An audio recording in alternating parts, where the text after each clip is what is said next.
Today we are having an exclusive guest, a man or a personality or a member of the team which is going to decide the destiny of the world's largest democratic country, and he is none other than the Director of the Reserve Bank of India, Shri Satish Kashinath Marathe, who is very much active and getting public attention as a person who is an expert in banking, economy, trade, commerce, international finance, and also bilateral finance relations that India is having with other countries. It is a rare opportunity for Kesari, and I warmly welcome him to this interview. Thank you. Namaste. Again, I would like to say a few words about Satish K. Marathe ji. Actually, he started his career as a banker, and initially he worked with Bank of India, and then he ended up as the CEO of the United Western Bank Limited and Jan Kalyan Sahakari Bank Limited. Now he is here as our guest as the Director of the Central Board of Reserve Bank of India, but he is also an active force and super brain behind so many organizations and companies and enterprises in the domains including finance and also so many other social activities. Today this interview will be based upon his expertise in finance in general and also other socio-political issues that is a matter of concern for every Indian citizen. So my first question is, Yes. today's India's economic scenario, as the person who is heading the policies of the Reserve Bank of India, how will you explain it in a very few words? We have emerged as the fifth largest economy despite going through pandemic. That itself shows that we are one of the strongest emerging economies in the world, and India's contribution to total world GDP growth is significant, and we are the fastest growing economy today. So that itself speaks about its robustness and its capacity to deliver goods to the Indians. When we speak about the global economy, from an Indian perspective, how will we explain today's global scenario? Natural choice for many large companies across the globe, because we not only have the resources, human resources in particular, but also a very large market for them. In China they don't get the market access, but in India they will get the market access also, and as a consequence many international companies have been approaching us and they have been setting their units in the process. India is benefiting by acquisition of technology, knowledge, and we will expand substantially in the process. People who are behind the administration in center or states, they will be claiming that there is no inflation, there is no price hike and all. But I think there is a general feeling among the public that there is a skyrocketing of prices, essentially in the case of day-to-day commodities. What is your take on that? Yes, the inflation has increased. We were all throughout for a very long time below 4%, but today it is hovering between 7 and 7.5%. This inflation is a consequence of two factors mainly. One, post-pandemic we immediately had a war in Europe. That has massively disrupted the supply chain, particularly for food related items. Consequently, there is shortage of food grains in various parts of the world, and India with its I would say, bumper production, super buffer stock. We are in a position to supply food grains to the world across. And the Indian private sector noticed this very early. And if you have seen, wheat procurement this time was more by the private sector than the public sector.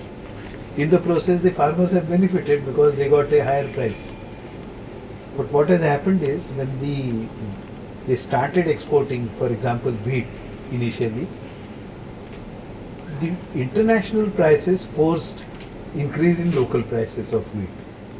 And as a consequence, to a great extent, this is applicable to wheat, as I mentioned earlier, and also to rice and sugar. Sugar, because many countries are not producing sugar, but they have diverted to production of ethanol to cool the prices of fuel in the respective countries. So, to a great extent, there is inflation, there is no denial of it, but factors are not because of India. It's the external factors that are determining this, and its contribution is very substantial. Similarly, in the manufactured goods, for a lot of period when during the pandemics many of the companies had stocks with them, and they didn't increase the price. But disruption in supply chain logistics across the globe has increased the prices of input items in many of our industrial products, and it ranges from the ordinary TV to motor cars, trucks, high specialty machines. And post-pandemic, the prices have substantially increased over there. So the manufactured cost has gone up. If you see, the wholesale price index also had increased substantially. Now it's come down a little, but the cost of logistics, supply chain logistics disruption resulted in higher prices for many inputs. As a consequence, we also see the impact on inflation today. So inflation exists. The food inflation, personally, I believe, will come down in about 6 months' time. We will be having a bumper Rabi crop. All indications so far are very positive. Acreage under cultivation has increased. There has been uniformly fairly good rainfall, and wheat production would be one of the highest this Rabi season. So, and now the rainfall has substantially subsided across the country. Heavy rainfall impacted our vegetables, fruits, and all those items. As a consequence, also there was price rise. So things will tame down as we go ahead in next 3-4 months. That's my hope. When we speak about inflation, our tolerance range, it is beyond 6%, at least for the last 3 quarters. And there were media reports recently that RBI has given a report to central government regarding this. Yeah. I know that the content of that report, it may not be disclosed before media, It but will come. okay. And can we expect a change or a refixing in the case of this tolerance range of inflation? See, what has happened is, post-pandemic and post-war in Europe, world over the inflation is on the rise. In United States, it is plus 8%. Only yesterday, for the first time, I read that it's a little less than 8%. And that's why the stock markets are booming today in the country. But across the globe, whether it is Eurozone, UK, or any country for that matter, inflation is high. And they say that higher inflation is the new normal. Many economists have been saying. In India also there has been debate. Looking to the world scenario and all the various factors that that impact the inflation, should we not have a review and look to it whether to increase 6% to some higher percentage? But the government of India today and our authorities are not inclined to increase it, this limit from 6 to some other level, higher level, because we feel we will be able to manage it range bound in it. And this 4% plus or minus 2% was decided about 5 years back. Things have materially changed thereafter. Pandemic has made a big impact on many things which we don't notice it also many times. So inflation is also because at that time production halted in many places. Our supply chain, transport was very adversely affected, as you all know, and that's why we'll have to have a little patience. Inflation will, I believe, will come down. You referred to about the situation in the US or UK and Eurozone, and there inflation is very high and all. But there the maximum allowable limit is, I think it is around 2%. No, everybody has crossed those limits. There's nothing like 2% today. Okay, in then UK, it is around 8%. okay, US 8%. 10% I Europe think. 7%. Yeah, 10% or something like that, I think. UK. Maybe later. What I remember having read was around 8% or little. So if it is going to increase in this rate, how is it going to affect the global economy? Can we believe the words of the financial experts in the Western countries? The global GDP is shrinking as it is. We know that, and that's a negative sign. But unless the energy prices stabilize, today it's cartelization. In fact, weaponization. If you ask me, I feel the Western countries did not realize or did not factor while taking decision that energy could be weaponized and sanctions could be counterproductive.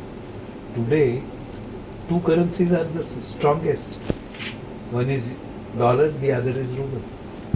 So the decision makers in Western countries, honestly, I feel they didn't realize that it would adversely affect them.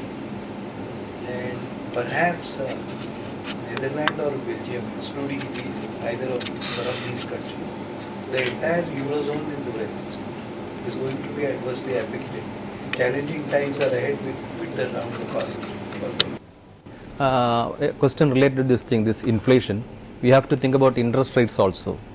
I think in UK, they have raised the interest at least 8 times recently, and also US also is doing the same exercise. And in the last 3 cases, the US was raising it up to 0.75%. Even though they are increasing this base rates, inflation it is remaining unaffected. So what is the result? And or this weapon, this attempt of increasing the rates at the time of inflation, is it a failure? In India, we are working on two fronts: manage fiscally and monetarily. So we will not be having a situation as it is in the West. The government and the central bank, they are working in close coordination, and we don't have necessarily to look to that we'll keep on continuously increasing the reference rates. What we have done so far is whatever accommodation was provided during the pandemic period has been withdrawn. As a consequence, the interest rates today for 10-year benchmark security are hovering between 7 and 7.25%, or a little more here and there, it depends. But if reference rates increase, if inflation is as it is, deposit rates and lending rates will also increase. But we should expect it will come down. See, in the past, our inflation used to be very high, and our interest rates also used to be very high. I remember interest rate concession means 1%, and that too, instead of 16, it could be 15 in the old days. Today nobody talks of 15 or 16. We have come a long way. Today what we are talking is whether it should be 10 or whether it should be 9. So almost we have come a long way and improved our finances, improved our systems, and will further improve. I remember sometime when Dr. Kalam was our president, he had asked all sectors. I was then the Honorary Secretary of Indian Banks Association, and no less than the Finance Secretary came to address a meeting of the Managing Committee of Indian Banks Association, and he said, you prepare a roadmap of developed India and your contribution, financial banking sector's contribution. At that time we had prepared he said 20 years, but IBA, we said no, today we can visualize something for 10 years. And what we then visualized, we really achieved. We said deposit interest rates will stabilize between 5.5% to 7%, and lending rates will be around 8 to 9%. Each bank will have different rates depending upon its profile. We did achieve that. So, and we will further improve on this. There is no question. See, the central government in the last 7-8 years has taken very many major steps to consolidate the economy. Whether it is the GST, whether it is demonetization, whether it is RERA, or whether it is IBC.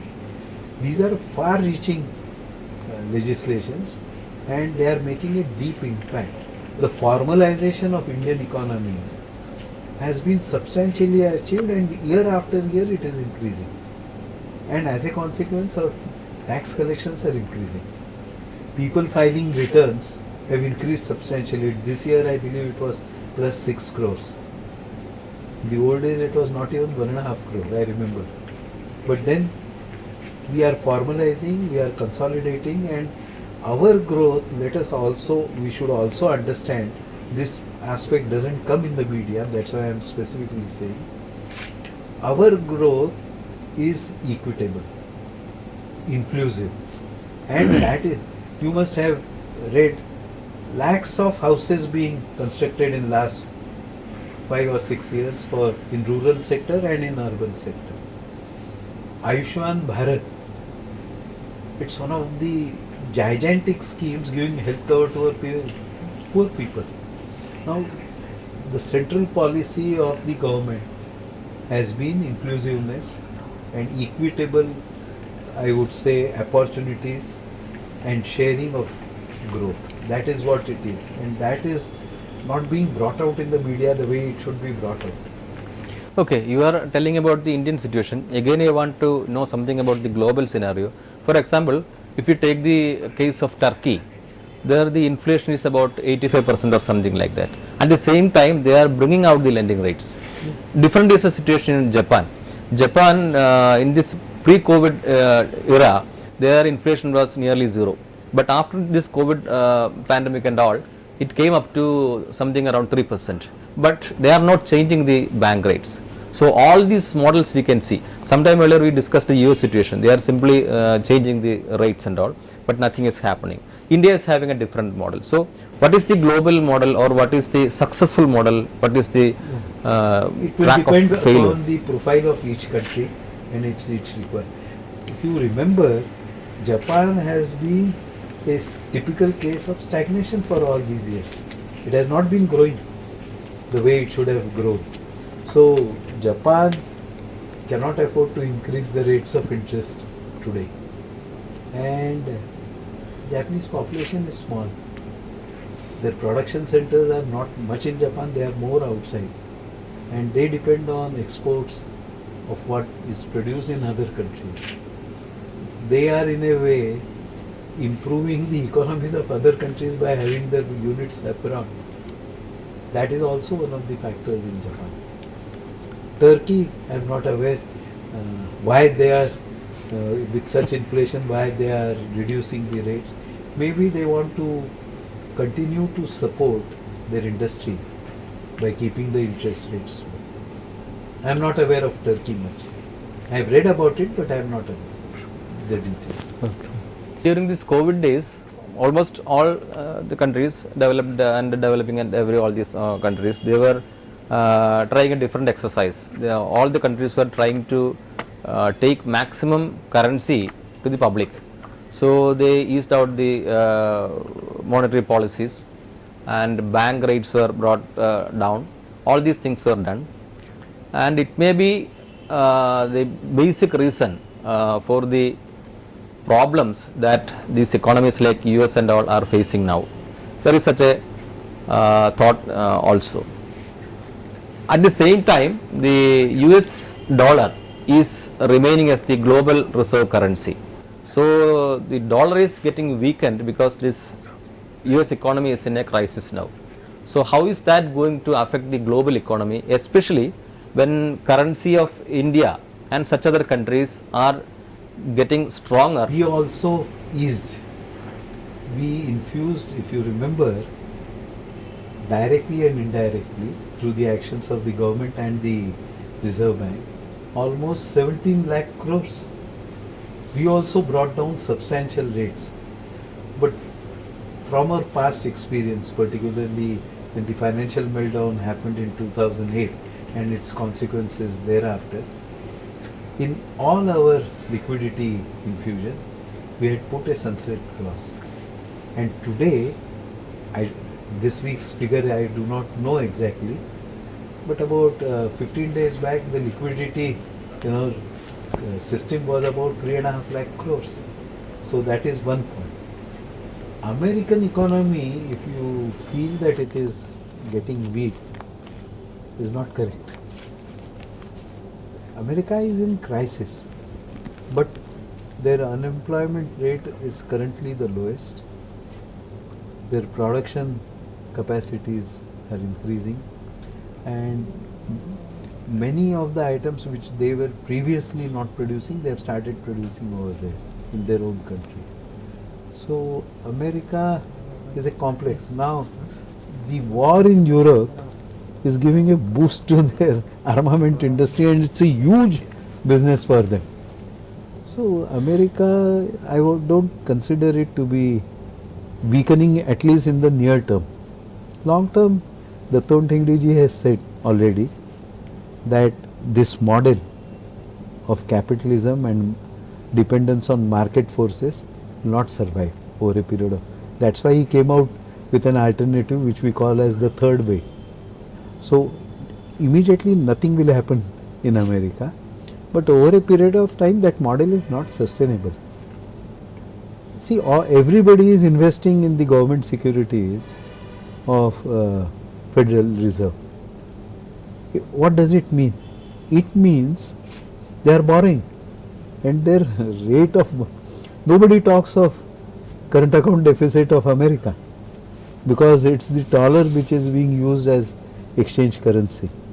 The day other currencies, countries start dealing in their own currencies, just as Russia is making a very conscious efforts for ruble trade with other countries, China has been trying to do it for some time, and we also in India have now started having initiated the process. There is not much progress on all these fronts, but then the process has started. Eventually it will happen sometime, and at that time the US currency will face the music, not just now. Ukrainian war. As a financial expert, you will be having, I think, a different view about the uncertainty and how it is going to end and how it is going to affect the other countries and, as I said earlier, the global economy. See, there are two views. One view was it would end quickly, and the other view has turned out to be correct so far, and that is it will continue like the situation in Afghanistan. So the world has to factor that aspect, that there will be war, there will be disruptions, and we have to live with that, just as we lived with war in Afghanistan. But the impact was less because Afghanistan was not that developed country, and it was not nearer the Western countries which were developed countries, and it didn't impact the world trade. But it did impact the world scenario, and war in Ukraine is not something a war between Russia. It's about the security arrangements that they need, because Russia doesn't want that nuclear missiles are directed towards them from European countries. That is the bone of contention. When, if you remember, after the Russian president who dissolved USSR, I forgot his name just now, the Russian president who recently passed away, Gorbachev. Gorbachev. When he passed away, there have been a lot of write-ups on him. And in Russia, not everybody has been very sorry about his death. They said, well, he dismantled USSR and a Russia was formed. But while dismantling the USSR, he didn't secure enough guarantees from the security angle. Now Putin is trying to achieve what Gorbachev couldn't achieve. That is the larger picture, I feel, is what is relevant today.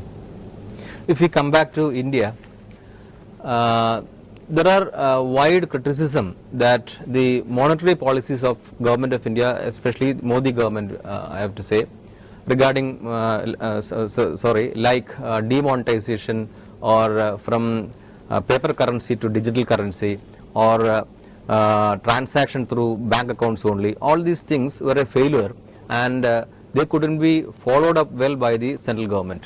So what is your comment upon it? It's totally wrong. Figures speak out for themselves. I don't have the figures just now, but 4 major initiatives that the central government took up after Modi ji came to as Prime Minister have substantially strengthened the economy. It has formalized economic activities in a big way. It has created one tax, one India, one market through common tax regime. It has regulated the real estate sector, which was where the common man was being exploited, because after agriculture it is the real estate sector which provides the maximum employment also. And as I mentioned earlier, 55 industries are dependent on one real estate sector. And simultaneously, what Jaitley ji, in his wisdom, and it's coming out true, what they brought out as IBC, Insolvency and Bankruptcy Code, is now giving results. So our companies which are failing will increasingly be taken over as going concern by new investors. So national assets will not be lost. Formalization has taken, digitalization is a total success. The way we make payments today, sitting anywhere in the country, any amount in any account, or receive money in our accounts, is fabulous. Even Germany and the developed countries are not being able to do this. So we are a complete success with what the major initiative. Of course, whenever change comes, people resist. And one thing we should know, that anything new when it comes, there will be some hiccups. Those hiccups are over long back. GST has stabilized, IBC is now stabilizing, RERA is in place, and with demonetization, the economic transactions in a big way have got formalized. So anybody saying that they have failed was absolutely not correct. What is the position of counterfeit currencies now? It's very insignificant percentage. It's And you would have made some reference regarding this sometime earlier, but since you are basically a banker, I am asking you, how is the performance of our banks, Indian banks, especially after this pandemic days? This year has been the fantastic year. All have ended up with profits, particularly private sector. All are extremely well capitalized, and the provisioning coverage ratio for NP accounts has risen to 80%. As a sector I am not talking of individual banks. And for the first time, for September quarter, SBI's profit was higher than that of Reliance. So this reflects the strength and the working system. See, we have done what the previous governments, Modi ji has done what previous governments couldn't do at all. Consolidation of banks has been will be a major success. We need very large international size banks to support our entrepreneurs who are setting up industries across the globe. Just as a Japanese bank or an American bank or a British bank support their investors in India, we need large banks, Indian banks, to support our global initiatives of our Indian entrepreneurs, and that we would be doing so. The Prime Minister will be Narendra Modi or Manmohan Singh. But in earlier days, it was our policy or the Government of India's policy to bring more banks. Now we are trying to merge the banks. So in long term, if you are... Let me say, it is not the purpose. Today, public sector banks I am not talking because they are government. Licenses for starting a bank, a private bank, a small finance bank, a payment bank are available on tap. So there is no restriction on starting new banks at all. And as if I have to talk from the cooperative side, I have been demanding you decide the entry point norms and also make available to the cooperative sector to open new urban banks on tap basis. So there is no restriction on opening of banks. What we are doing is, if you remember, some 8 or 10 years back, before Raghuram Rajan became the governor of Reserve Bank, central government had commissioned a study. It was some 95 page report, and it said what is the requirement of the country. That report said we need large Indian banks, we need nation level banks, and we also need regional banks. Keeping those things in mind, the consolidation has taken place. There is nothing that banks are being reduced and closed, nothing like that, absolutely. See, with computerization, the way of working has changed. If I needed initially 40,000 square feet in Fort area of Mumbai, today I may not need more than 15,000 square feet. If I needed 3,000 staff in that 40,000 square feet to continue my operations, today I may not need that number. But activities will continue to be much more higher in volume and in value than what it was then. Even when our banking sector is performing well, some criticism is being raised that the stringent measures of Reserve Bank of India and certain policies of Finance Ministry and Government of India in general is creating problems or headache for the smooth functioning of banks. So how will you answer it? No, I see, someday or the other, we have to streamline our working, and as India emerges as a major global economy, we cannot have a weak banking system. Internationally, if you check, you will realize the NPA levels hover between 1 and 2%. Can we afford NPA levels of 10% then if we are to emerge as a strong economy? We will have to put in systems in place. We will have to improve our skills in risk assessment and underwriting, and that is the process. Had we not done this, the situation when we see today banks coming out in flying colors would not have happened. So, and that's what I mentioned, whenever restrictions or guidelines come into play, there is a tendency to oppose, then to say no, these are hindrances. But we have to do it, we have to improve it as a country. The world is having NPA level less than 2%, and can we have 10%? We can't afford. If productivity levels in India do not improve, we will not be competitive. We need to be competitive not only in India but globally also. So we are on the right track. We have improved our regulation and supervision in a substance, and it's not being done say from tomorrow. There is a glide path always that is given, and that is in place. So banks are adapting to those changes, and they are doing well. Now a question on NBFCs. These NBFCs are getting more and more controls from Reserve Bank or other financial agencies or It is institutions. Reserve Bank. They are the regulators. Okay. And is it going to become, NBFCs are going to become another set of banks actually? See, NBFCs are non-deposit taking banks, except for a few NBFCs which have been permitted to accept deposits. Now, what are the sources of NBFC? They raise their money in money markets. They take lines of credit from commercial banks. They infuse, of course, their own capital also.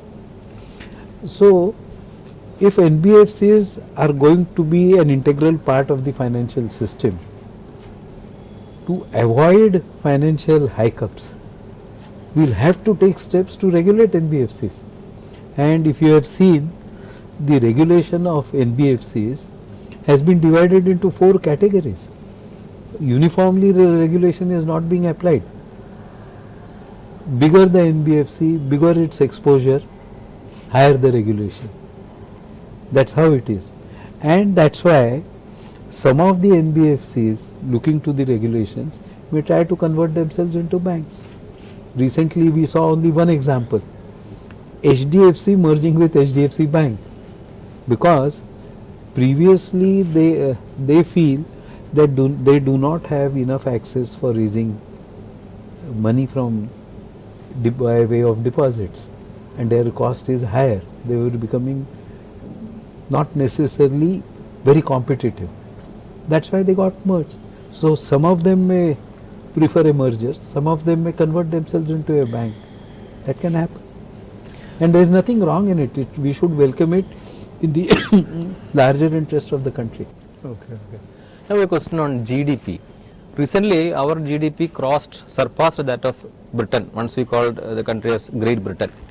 And another news is that we are going to cross the GDP of Japan very soon.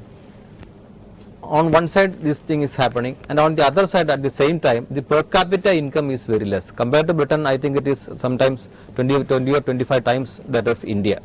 So is this GDP figures alone enough to conclude or to reach a conclusion that a country is economically prospering? No. See, we have been improving on per capita income throughout. We have been doing it. It should increase further. There is no doubt about it. It will happen over a period of time. It can't happen. We have a very large population, and that's why the focus has been the biggest segment, which is where the per capita income is low, is in rural sector, and that's why the focus has been doubling of farmers' income by infusing technology, by improving productivity, by aligning not only primary agricultural activities but other activities with the farmers. Animal husbandry today is an integral part of farming community. Now, when we say doubling of farmers' income, it's not only from what he produces in the field, but what he does in the form of poultry, goatery, sheep rearing, and all the dairy. Dairy is the biggest contributor of income to the farmers today, and we are the largest producer of milk in the world. A time is now going to come when we are going to start exporting our dairy products. We will have to modernize our dairies as we go ahead. Okay. Now it is regarding this cooperative sector. Recently, Government of India started a separate department and ministry for cooperative sector, and in the case of Kerala at least, this state is having the issue of this cooperative sector being controlled by certain political parties and being misused by political leaders. So what change we can expect in this particular issue? This is strictly not a economic issue. it goes beyond that. But as far as the financial institutions are concerned, let any government come at the center, or they will be regulated by the regulators, and systems will be put in place, wrongdoings will stop, or action will be taken, and such bad eggs will be removed from the system. That's what it's not only in Kerala. It will happen across the country, and that is what is happening today. So it's not restricted to Kerala alone. Some people make more noise. Perhaps the political leadership here is a little more noisy. But They are then, making but use of then, it. no, but then in Maharashtra about 6 months back, that was also the position. Every other day, somebody from the then government would continue to criticize. But in Kerala, these political leaders are making use of cooperatives for these divisive works and for supporting extremists, and say for bringing counterfeit currencies or for importing black gold. All these sort of activities, drug mafia, everything, every group is depending on these cooperatives. They are seeing it as an organization or institution to cover up all these activities and hide money, and also to bring hawala money to India. Honestly, I am not fully aware of what you are saying, but nothing will miss from the eyes of our National Intelligence Agency. NIA is wide awake, and I believe nobody will be able to continue anything, such things for long. It will not happen. See, in a big country, some small things will keep on happening, but that will not impair our national security to the extent that at times is feared by us. And our security agencies, you must have read the statement of Amit Bhai Shah last week. He said, don't look only to terrorist moles. Look to their ecosystem and destroy it. That's what he told the security agencies. And I believe our people are quite competent, they will take care of it. At least in Kerala, there is this PACS, Primary Agricultural Credit Societies. I don't know what is the situation outside Kerala, but here they are using the word bank with their names. They can't use. It's But not they are correct. telling that they have been using it for decades, and it is part of credibility. And if they don't use that word, they will lose their credibility, and their business won't work. Nothing will happen, sir. See, people are coming to PACS with their deposits because of the services that they offer, and not using bank. See, this is happening only in select parts of the country. South Karnataka, Kerala, some institutions in Tamil Nadu. It's not happening across the country. No PACS you will find in Madhya Pradesh, Gujarat, or anywhere in North India also. A PAC calling itself a bank. See, that is misleading the common man. They feel that they are a bank, their deposits are insured, and if something goes wrong, I will get my monies because it is covered by deposit insurance. But PACs are not regulated entities, they are not covered. So in a way, people are being taken for a ride by using the word bank. It's not the business. See, what has happened is, today I met a person who was heading or who is heading an organization of money lenders. He says, we are a bankers group. So I said, okay, I thought it must be some bankers. Then I realized, no, it is a money lender hai. And he wants various concessions. So I said, how money lenders, are you a regulated entity? Are you prepared to subject yourself to any regulation? They want to be primary lending institutions through Mudra. I said, nobody would oppose you, but how does one entity control?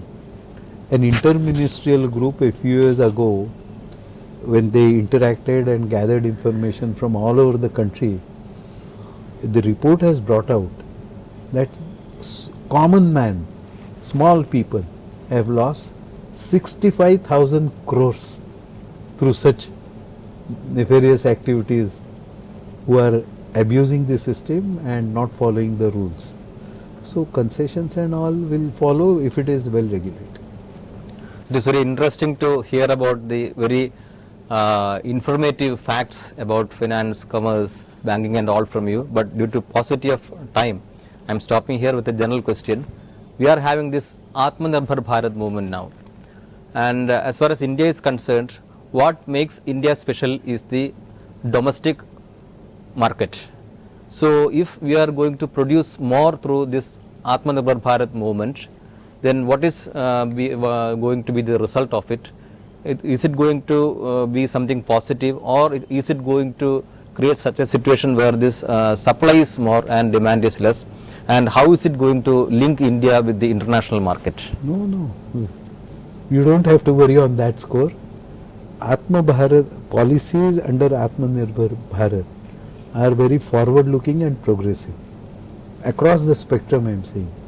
If you remember, when Modi ji first time used the word make in India, he was highly criticized, or people said no, we don't want make in India, we want made in India. To be made in India, we have to start making first, and things have picked up now. Across the spectrum it has picked up. So we will be Atmanirbhar Bharat. How many people know that we are exporting substantially the railway rolling stock today? How many know what defense items we are exporting? And I gave only two sectors. India is considered the pharmacy of the world. World over, Indian medicines are going. So we are on the right track. It will increase income levels of our people. There will be increased consumption, because our consumption is low. It is really low than what it should be really. So whatever we produce will also be consumed. It will be consumed because our income levels will rise, and they are rising continuously. So there will not be any mismatch. Thank you for sparing a few minutes for Kesari. Thank you, sir. Namaskar.